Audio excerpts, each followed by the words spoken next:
Operation సింధూర్లో భాగంగా పాకిస్తాన్లోని కిరానా hills కొండ ప్రాంతంపై బాంబులు వేశారనే వార్తలు చక్కర్లు కొడుతున్న విషయం తెలిసిందే. అయితే ఆ వార్తలను భారత్ పూర్తిగా తోసిపుచ్చింది. ఈ నేపథ్యంలో ఈ కిరానా కొండల గురించి చర్చ మొదలైంది. పాకిస్తాన్ అణుస్థావరాలు భద్రంగా ఉన్నాయా, వాటిపై నిజంగానే భారత్ దాడులు చేసిందా అనే ప్రశ్నలు ఇప్పుడు తలెత్తుతున్నాయి. ఈ నేపథ్యంలో కిరానా హిల్స్ విశేషాల కోసం నెటిజన్లు ఆన్లైన్లో తెగ వెతుకుతున్నారు. ఆపరేషన్ సింధూర్లో భాగంగా పాకిస్తాన్లోని అణు కేంద్రంపై దాడులు జరిగాయనే వార్తలపై భారత ఆర్మీ క్లారిటీ ఇచ్చింది. పాకిస్తాన్లోని అణ్వాయుధ కేంద్రంగా చెప్తున్న కిరానా హిల్స్ పై భారత్ దాడి చేసిందా అన్న మీడియా ప్రశ్నకు అక్కడ ఏముందో తమకు తెలియదని, మేమైతే దాడి చేయలేదని ఎయిర్ మార్షల్ ఏకే భారతి చెప్పినట్లు ఎన్ఐ వార్తా సంస్థ పేర్కొంది. పాకిస్తాన్ తన అణుబాంబులను పంజాబ్ ప్రావిన్స్ లోని కిరానా కొండల్లో దాచిందని దశాబ్దాల క్రితం వార్తలొచ్చాయి. అయితే తాజాగా ఆపరేషన్ సింధూర్ పేరిట భారత వాయుసేన ఇక్కడ కూడా కొన్ని క్షిపణులు, బాంబులను పడేసిందని సామాజిక మాధ్యమాల్లో వార్తలు చక్కర్లు కొట్టాయి.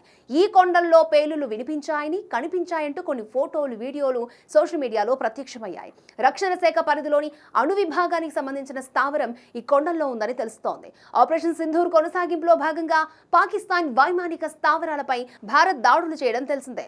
రావల్పిండి సమీపంలోని నూర్ ఖాన్ ఎయిర్ బేస్ పైన క్షిపణులు వేసింది. ఈ ఎయిర్ బేస్ కు అత్యంత సమీపంలోనే పాక్ స్ట్రాటజిక్ ప్లాన్స్ డివిజన్ ఉంది. పాక్ అణు వార్ హెడ్ల నిర్వహణ బాధ్యతలను ఇదే చూసుకుంటుంది. ఎయిర్ బేస్ పై దాడి చేసినప్పుడే స్ట్రాటజిక్ ప్లాన్స్ డివిజన్ పైన భారత్ దాడి చేసిందని వార్తలు వచ్చాయి. అదేగాక ముషాఫ్ ఎయిర్ బేస్ పైన భారత్ దాడి చేసింది.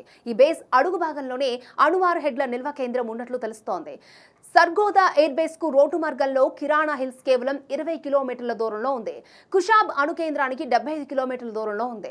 అణ్వాయుధంలో వాడే ప్లూటోనియం తయారీ కోసం 4 భారజాల రియాక్టర్లు కుషాబ్ లో పనిచేస్తున్నట్లు 3 నెలల క్రితం వరల్డ్ న్యూక్లియర్ అసోసియేషన్ నివేదించింది. 68 చదరపు కిలోమీటర్ల విస్తీర్ణంలోని ఆ కొండ ప్రాంతంలో 39 కిలోమీటర్ల పరిధిని మిలిటరీ జోన్ గా పాక్ ఏనాడో ప్రకటించింది. ఇక్కడ బహుళ అంచెల రక్షణ వ్యవస్థను ఏర్పాటు చేసింది.